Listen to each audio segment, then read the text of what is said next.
지난 겨울 해묵은 살들이 새해까지 따라왔습니다. 여전히 올해의 목표는 다이어트죠. 그런데 먹는 데는 1분, 빼는 데는 1년. 잘 알지만 그게 어디 쉽나요? 뱃살은 자꾸 우리의 노력을 배신합니다. 그때 당시에는 거의 포기 상태였습니다. 왜냐하면은 안 해본 다이어트가 없고요. 운동도 정말 이 관절이 아플 정도로, 무릎이 아플 정도로 자전거, 달리기, 조깅 안 해본 게 없고요. 약도 먹어봤고, 한약도 해봤고, 지방 분해 주사 하는 것도 해봤고. 너무 힘들었습니다. 살이 많이 쪄서 여러 가지 운동도 해보고 해봤는데도 다시 뺐다가 다시 찌고 요요가 많이 심해졌습니다. 우리는 왜 다이어트에 실패할까요?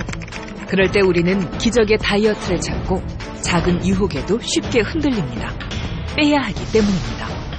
급사의 원인이 됩니다. 그 비만이 급사의 원인을 제일 빨리 일으키는 건 뭐냐면 수면 무호흡증. 자다가 그르릉 일어나다가 또 멈추죠. 또 심근경색증이나 이런 게 비만하고 밀접한 관련이 있기 때문에. 살이 찌면 건강이 덩달아 나빠집니다. 당뇨와 뇌졸중, 그리고 심근경색을 일으키는 비만은 심지어 암의 원인이 되기도 합니다. 대장암, 그 다음에 신장암, 갑상선암, 전립선암이 늘 거라고 예측을 했거든요. 유방암. 우리나라의 성인 남성 3명 중 1명, 성인 여성 5명 중 1명이 비만인 현실. 살이 쏙 빠지는 기적의 다이어트. 과연 가능할까요? 잘 먹으면서 건강하게 성공할 수 있는 비결 알아봅니다. 그렇다면 우리 몸의 지방은 왜 생기는 걸까요? 우리가 먹는 음식은 포도당의 형태로 바뀌어 우리 몸의 에너지원으로 사용됩니다.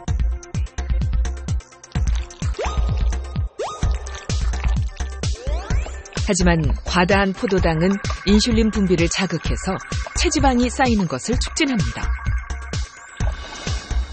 피부 아래쪽과 근육 사이에 쌓인 지방을 피하지방이라 부릅니다. 반면 내장지방은 내장과 장기 사이에 쌓이는데 지방이 분해되면서 염증을 일으켜 성인병을 불러옵니다.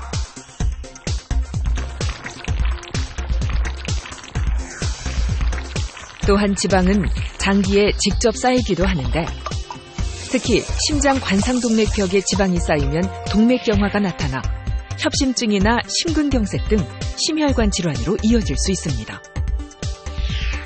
또한 간이나 췌장, 근육 등의 지방이 쌓이면 고혈압과 당뇨 등의 질병이 나타날 수 있습니다. 이외에도 비만은 여러 대사질환의 주된 원인이 되고 있습니다. 고민할 필요 없습니다. 간단하게 허리 둘레 하나만 재셔도 돼요. 허리 둘레 재서 남자 90cm, 여자 85cm가 넘으면은 몸에 체지방, 또 나쁜 내장 지방이 많구나. 또 간에도 지방간 아니면 근육에도 지방이 끼어 있겠구나 하고 예측하시면 됩니다. 남자 36인치, 여자 34인치예요. 내가 비만인지 아닌지 알 수 있는 방법 또 있습니다. 체질량 지수, 즉 BMI를 계산해 보는 건데요. 키와 몸무게를 이용해 지방의 양이 어느 정도인지 추정할 수 있습니다. BMI 지수에 따라 저체중에서부터 고도비만까지 5단계로 나눠집니다. 계산하는 게 어렵다 하면 검색창에서 비만도 계산기를 치고 자신의 키와 몸무게를 넣어보면 더 쉽게 알 수 있습니다.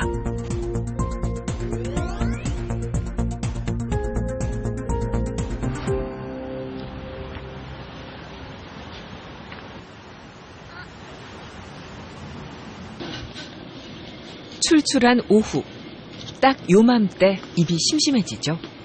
주로 저희는 쿠키나 아니면 이런 과자 종류 이걸 되게 좋아하거든요. 보통 편의점 오면 이 정도 이렇게 사서 가끔씩 먹고 합니다. 그래서 한 거고요. 살찔 염려 없이 간식을 먹을 수 있는 이유, 보시다시피 비만하지 않기 때문입니다.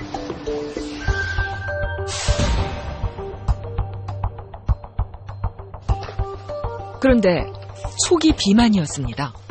몸무게를 잘 유지하고 있고 뚱뚱하단 말 한 번 들어보지 못했는데요. 근데 제 체형이 이렇게 뭐 비만 체형보다는 뭐 내장 비만이라고 해야 되나? 살이 좀 찌고 하다 보니까 제가 운동을 좋아하는데 이제 무릎도 아파하고 그다음에 허리도 아파하고 그래서 이게 제가 원하는 거를 마음대로 할 수 없어서. 건강검진에서 당 수치가 높다는 말을 듣고 정신이 번쩍 들었습니다. 할아버지께서 이제 당뇨로 고생하시다가 이제 돌아가셨고 아버지께서도 몇 달 전부터 당뇨약을 복용하고 계시거든요. 그래서 저도 좀 더 이제 미리 관리를 하고자 이렇게 체중 조절을 생각하게 됐습니다. 이제는 살을 빼야겠다 작정하고 병원을 찾았습니다. 진효재 씨는 먼저 골밀도 검사를 합니다. 골다공증 검사를 하는 게 아니라 체지방이 얼마나 있고 어디에 많이 분포되어 있는지 분석하는 겁니다. 살을 빼고 싶다고 오늘 진짜 신난이시네. 피 검사 결과 좀 안 좋아요, 어디? 당화혈색소. 당화혈색소가 네. 조금 높구나. 6.6이 나오네. 공복 혈당이 128이 나오시네. 간 기능도 조금 안 좋으시고. 당화혈색소가 6.6으로. 당뇨가 시작됐고 중성지방과 나쁜 LDL 콜레스테롤도 기준치 이상입니다. 내장 지방이 그래도 꽤 있긴 있어요. 아마 지방간이 많이 끼어 있을 거예요. 겉보기엔 비만이 아니지만 몸속 내장 지방이 문제였습니다. 내장 지방이 많아지면 인슐린 저항성이 높아집니다. 인슐린 저항성이란 포도당을 연소해 혈당을 낮추는 역할을 하는 인슐린이 제 기능을 하지 못하는 것을 말합니다. 결국 당뇨병으로 이어집니다. 또 내장 지방이 많으면 중성 지방은 늘고 좋은 콜레스테롤인 HDL은 줄어 고지혈증이 발생합니다. 이 상태가 지속되면 심근경색과 뇌졸중 같은 치명적인 질병이 생길 수 있습니다.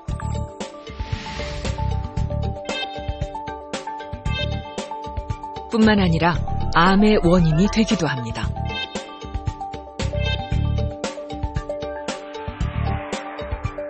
마른 비만으로 곧 넘어가실 수 있는 분이세요. 그 기초대사량과 관련된 근육은 조금밖에 없고 지방은 몸 안에 많은 분이 계세요. 근데 피하 지방으로도 쌓일 수도 있지만은 대부분이 많은 양을 쌓을 수 있는 게 내장 쪽이거든요. 마른 비만은 근육량은 중요한 근육량은 요만큼밖에 안 되고 그 팔다리에 가늘죠. 그다음 배만 볼록 나와 있는 분들. 이런 분들이 올챙이형 비만이라고 해서 전형적인 마른 비만의 예라고 할 수 있죠. 자칫 마른 비만으로 넘어갈 수 있는 상태. 그런데 마른 비만이 위험한 이유는 무엇일까요? 당뇨병과의 연관성이 더 큽니다. 왜냐하면 근육이 인슐린이 작용해서 그 혈당을 조절하는 중요한 단계잖아요. 근데 근육량이 없으면은 혈액을 떠다니는 당을 쓸 수 있는 근육이 적으면은 당이 어디 갈 수가 없잖아요. 그러니까 당뇨병에 걸릴 위험이 더 높죠. 근육량이 없고 체지방만 많은 사람들. 근육량이 없으면은 인슐린 저항성이 잘 생기고 그다음에 당뇨병이나 심혈관 질환 넘어갈 위험이 훨씬 더 높아지는 거죠. 몸무게만 따지면은 안 돼요. 나이가 들수록 또 근육량이 떨어지잖아요. 같은 몸무게라도 나이가 드신 분, 또 젊은 사람 비교하면 몸무게는 똑같을지 몰라도 근육량에는 엄청나게 차이가 있고 같은 몸무게의 근육량이 줄었다는 것은 그만큼 지방이 있다는 이야기가 되겠죠. 비만한 사람은 주 5회 이상 술을 마시는 사람보다 고혈압 발생률이 더 높았고 당뇨병은 보통 사람의 2배 이상 더 높은 것으로 조사됐습니다. 더 나빠지기 전에 음식 조절을 하는 게 중요합니다. 식빵 같은 경우 요거 빵 하나가 1이세요. 빵 하나가 1이시면은 아침 같은 경우 2개까지 드셔도 되겠죠. 대신에 뭐 크림이나 잼 같은 거는 안 발라 드시고 빵도 그냥 빵보다는 잡곡빵이나 뭐 통밀빵 같은 거 그런 거 위주로 드셔주시는 게 좋기는 해요. 고기 같은 경우는 요 40g이 1이에요. 양이 되게 적죠. 공유분하고 어윤유분하고 하루 정해진 열량 안에서 밥과 반찬 양을 조절해 먹기로 했습니다. 운동 부족하고 그다음에 식습관 제가 라면이랑 이런 밀가루 빵 이런 거 제가 좋아하거든요. 그걸 먹고 이제 술을 자주는 안 먹지만 이제 먹을 때 좀 폭식하거나 폭주를 하다 보면 그래서 원인이 아닐까 제가 개인적으로 그렇게 생각을 하거든요.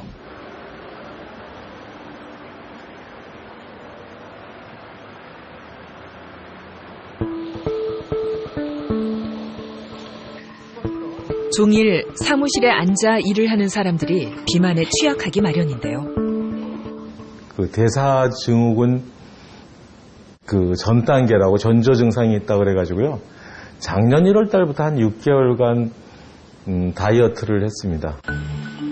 하지만 요즘 부쩍 배가 나오고 있습니다. 일 때문에 오지 못했던 병원을 다시 찾은 이유입니다.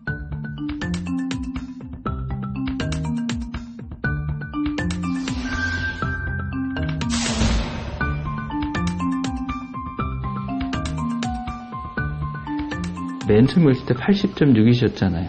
예. 근데 74로 좀 잘 빼셨다가 지금 안타깝게도 10kg가 다시 쪄버렸어요. 그 사이에 이제 체지방률이 33.2%가 돼 계시니까 옛날보다 더 찌셨어요. 지금 이게 음주 같아요. 술, 너무 스트레스 때문에 치료가 끝나고 나서 거의 주 5일 정도 음주를 한 거예요.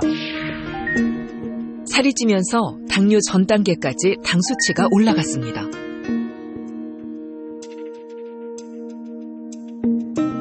일 년 만에 다시 측정을 해봤는데 74.2kg에서 84.4kg로 살이 많이 쪄버렸죠. 이른바 요요 현상을 겪게 됐는데 코로나 이후에 또 이 전반적인 관리직에 있기 때문에 그런 스트레스가 엄청난 분이 돼요. 체중이 갑자기 늘어난 거는 지금 이제 올 2월부터 그 코로나가 극성을 부리면서 대유행을 하면서 그 업무적인 여러 가지 스트레스가 많았습니다. 걱정거리가 많으니까 이제 저녁에 자기 전에 한잔 하고 잔다든지 혼자 술도 많이 마셨습니다. 많이라기보다 자주 마셨습니다.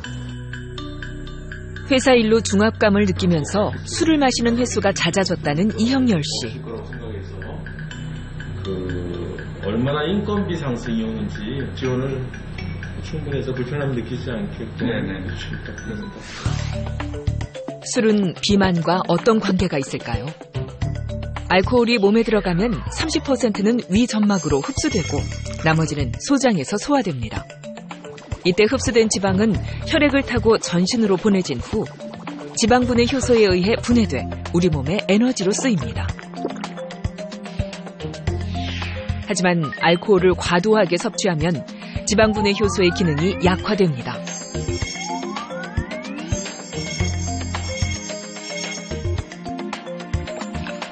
때문에 혈중에 떠돌아다니는 중성지방이 많아지죠. 알코올이 직접적으로 지방을 만들진 않지만 지방 분해 능력을 떨어뜨려 내장과 혈액에 지방이 쌓이게 되는 겁니다. 여기가 이제 복부의 내장지방 쪽이죠. 내장지방 쪽을 보면은 지방이 상당히 많이 끼어 있는 걸로 보이고, 이 피하지방도 상복부, 하복부, 그 다음에 엉덩이 쪽, 그 다음 대퇴부에 다 골고루 많이 끼어 있는 것을 알 수 있습니다. 그리고 지방 자체가 한 36%, 37% 육박하기 때문에 밤에 잠은 잘 주무세요? 중간에 한 번씩 깹니다. 깨죠. 네. 그게 조금 더 큰, 왜냐하면 수면이 잘 되면은 이 지방세포 활성이라든지 식욕 조절 메커니즘이 잘 되는데 수면이 조금 문제라서. 잠을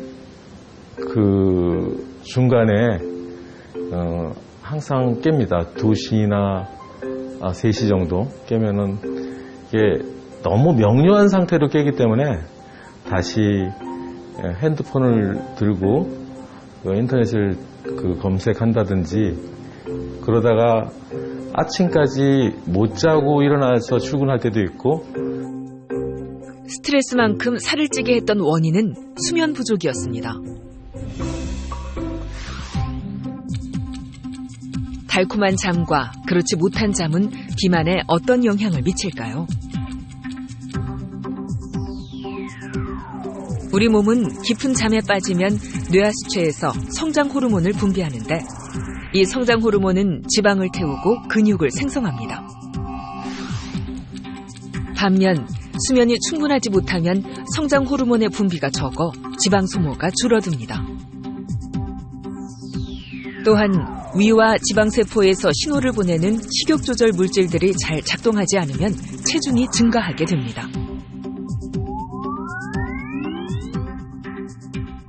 우리가 뇌를 편하게 해줘야 그래야 우리가 우리 주변에 음식이 많구나 하고 편하게 느껴서 더 음식을 안 찾게 돼 있어요. 수면 시간이 제대로 안 될 경우는 이 신호 전달, 식욕을 조절하는 이런 신호 전달 물질들이 다 흔들려 버리는 겁니다. 그러다 보니까 살이 찔 수밖에 없어요. 그래서 보통은 한 7시간에서 8시간 정도 자주시면은 살 빼기에 최적의 수면 시간이에요. 근데 6시간 이후나 9시간 이상을 주무시면은 오히려 살이 쪄요. 적정한 7시간에서 8시간 내에 아주 잘 자주시면은 아주 살 빼기에 아주 좋은 환경이 됩니다. 일에 치이다 보니 체중 관리를 놓친 탓도 있지만 스트레스와 수면 부족이 결국 요요 현상을 불러왔습니다. 매일 체중을 재면서 조절을 했었는데 이게 어느 순간 놓치게 되니까 체중계에 올라가는 게 겁이 났습니다.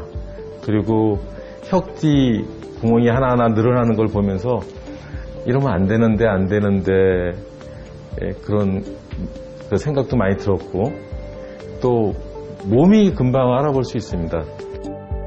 게다가 이형열 씨 같은 중년 남성은 여성에 비해 복부 비만의 위험이 더 높습니다. 왜 그럴까요? 나이가 들수록 근육량이 떨어지죠. 성장 호르몬이 떨어지기도 하고 여러 대사 상태의 변화 때문에 근육량이 줄어들고 내장 지방이 쌓이는 몸이 될 수밖에 없습니다. 그래서 이제 중년 이후에 있는 남성들은 보면은 배가 볼록 나와 있고 운동량이 적으니까 팔, 다리가 가늘어지고 간이나 이런 데 지방이 잔뜩 차여 있는 형태의 비만 형태가 많이 생기죠.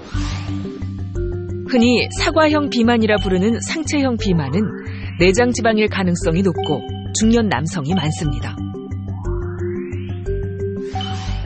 반면 서양 배형의 아랫배 비만은 여성에게 많습니다. 중년 남자들은 배가 이렇게 나와 있잖아요. 그러면 옆에서 보면 사과가 이렇게 돼 있기 때문에 이게 복부 비만이구나, 윗배가 많이 나온 거죠. 그런데 여성들은 젊었을 때는 에스트로겐이라는 여성 호르몬의 영향이 큽니다. 그 영향이 뭐냐면은 아랫배나 허벅지, 엉덩이에 지방이 쌓이게 해요.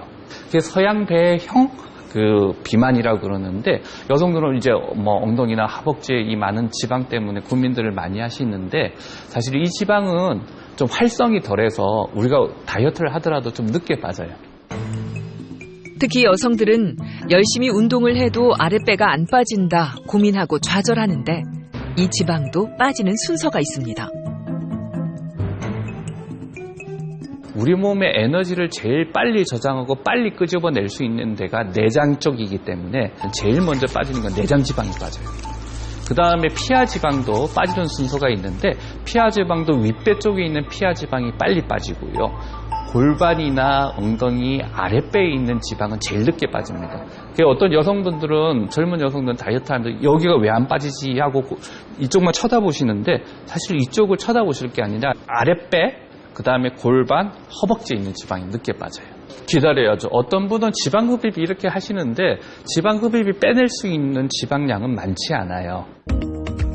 천천히 빠지는 살은 있어도 안 빠지는 살은 없다.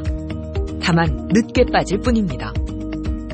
조바심을 갖지 말고 꾸준히 다이어트하는 것이 중요합니다.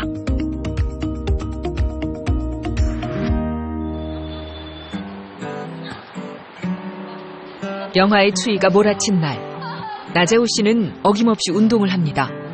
그야말로 죽으림을 다해 감량을 하고 있습니다.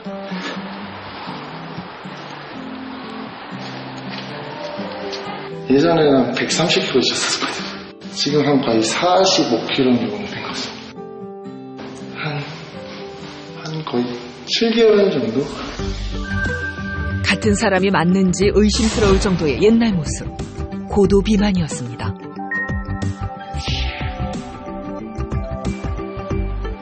7개월 만에 무려 42kg을 감량했습니다.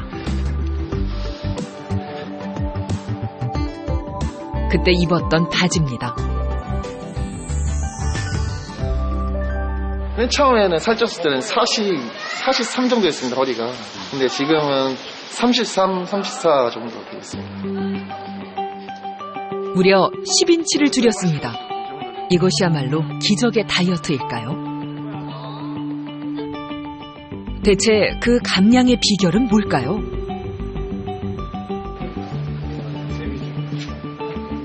군대를 다녀온 직후 먹고 싶은 게 유독 많아졌다는 나재호 씨. 그때부터 살이 찌기 시작했습니다. 야근을 많이 했었어요. 야근을 했으면 뭐 피자, 치킨, 그리고 뭐 뼈다귀 해장국, 케이크, 되게 또 빵돌이에요. 그래서 케이크, 빵, 떡 이런 거 엄청 좋아하거든요. 먹는 거 끊는 게 너무 힘들었어요. 아까 말씀드린 탄수화물 이런 거, 치킨 이런 거 엄청 땡겼거든요. 그것 때문에 막 먹고 싶어서. 참을 수 없는 탄수화물의 유혹. 나는 어느 정도 의존적일까요?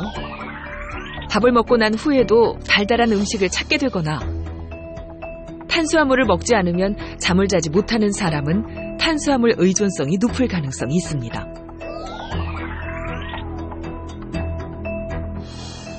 또 피곤하고 기운이 없을 때 단 음식을 먹어야 기운이 생긴다거나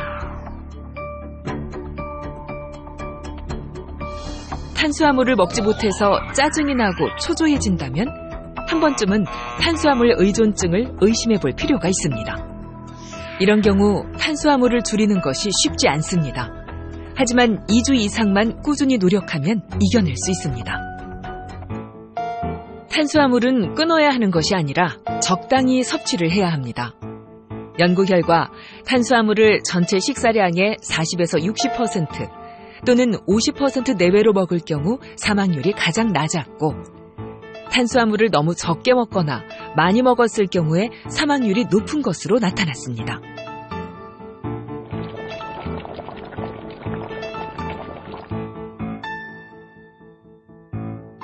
오랜 기간 탄수화물이 또 너무 없으면 뇌 기능 장애, 그 다음에 혈관 기능 장애 등등 여러 문제들을 일으킬 수 있기 때문에 적당량의 탄수화물은 드시는 게 좋고요. 혈당을 순간적으로 높여서 인슐린을 분비하게끔 하는 그런 탄수화물보다는 좀 다른 형태로 드시길 권해드리고 싶고요. 어이구, 나재호 씨는 역시 대단하시네요. 6개월 전에 121kg였는데 5개월에 거의 한 33kg 정도를 빼셨잖아요. 네. 예. 근데 지금 또 빠졌어요. 요 한 달 사이에 약을 끊었는데도 지금 87.9로 너무 좋으시고요. 이게 혈당이거든요. 혈당 자체가 당뇨병 전 단계인 116에서 살을 빼고 나서 87로 정상화되셨어요. 지금 뱃속에 노란 게 별로 없죠. 기름이 거의 다 빠져 있고 피하 지방이 남성답게 윗배에 아직 조금 남아 있는데 거의 이 정도면 그 근육이 아주 많이 발달이 잘 돼 있는 걸 알 수가 있습니다. 일단 처음 비만도에 비해서는 인생이 달라지신 거는 확실한 것 같아요. 자신의 의지와 노력만으로는 다이어트가 잘 진행되지 않을 때 약물을 보조제로 처방받을 수 있습니다.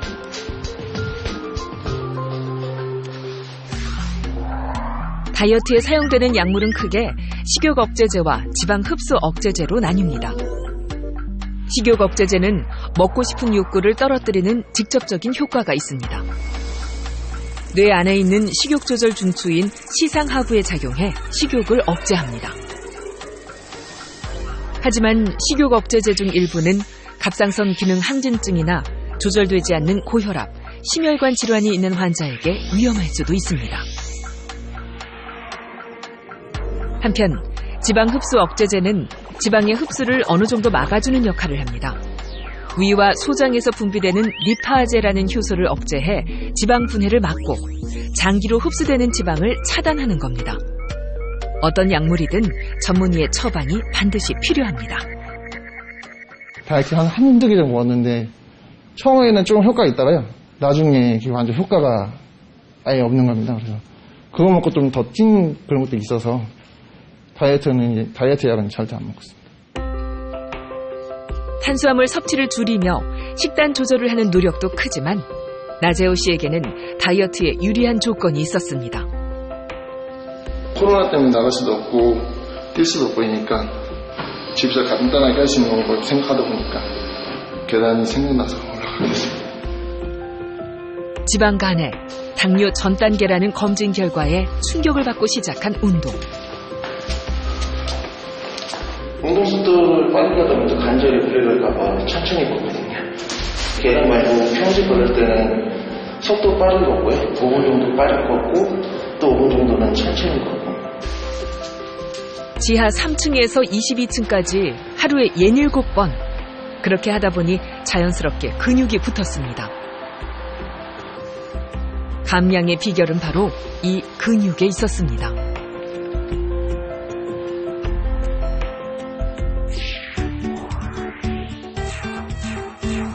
우리가 운동을 하면 똑같은 인슐린 양으로 더 많은 혈당을 소비합니다. 근육량이 증가할수록 혈액 속 포도당이 더 많이 사용되면서 혈당을 떨어뜨려줍니다.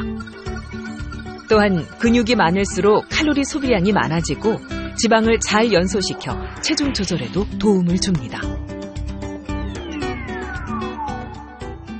우리가 근육량이 많으면은 몸 안에 기초대사량이라는 게 좀 높아져서 지방이 웬만큼 먹어도 에너지 발산이 좋아서 잘 안 찌는 몸이 돼요.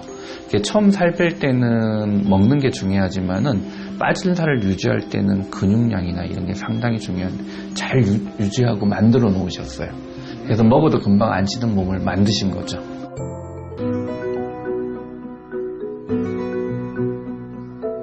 생활 습관만 조금 바꿔도 달라질 수 있다는 비만. 다들 잘 실천하고 있을까요? 이형열 씨는 애플리케이션을 활용해 식단을 조절하고 있습니다. 웹 정보에 가면 오늘 섭취한 음식물 중에서 비타민이 부족하다 그래가지고 그 샐러드로 오늘 저녁을 하기로 했습니다. 예. 한 잔 술을 곁들인 밥상을 대하다가 샐러드만으로 저녁을? 쉽진 않지만 이형열 씨는 다시 시작하고 있습니다.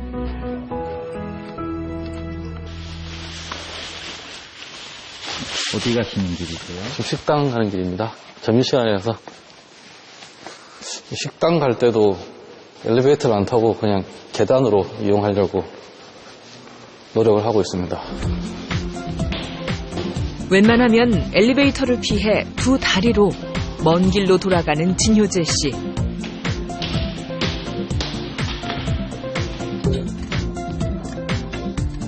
그렇게 노력한 지 이제 겨우 일주일이 지났는데요. 변화가 생겼을까요? 잘 빼오셨네요. 나름 노력한다고 했는데. 네, 80kg였어요. 네. 지금이 78.4kg로 2.4kg 정도 빠지셨거든요. 근데 근육이 34.3으로 그대로 유지하고 계시거든요. 체지방만 쏙 한 2kg 가까이 빠지셨어요. 2kg 빠졌다는 거는 굉장히 그 몸이 좀 가벼워졌을 거예요. 체지방으로 빠졌기 때문에. 윗배가 좀 들어가지 않았어요? 많이 들어갔어요. 그 아마 허리띠 이렇게 재보면 옷이 좀 헐거워졌을 거예요. 기적의 다이어트는 없습니다.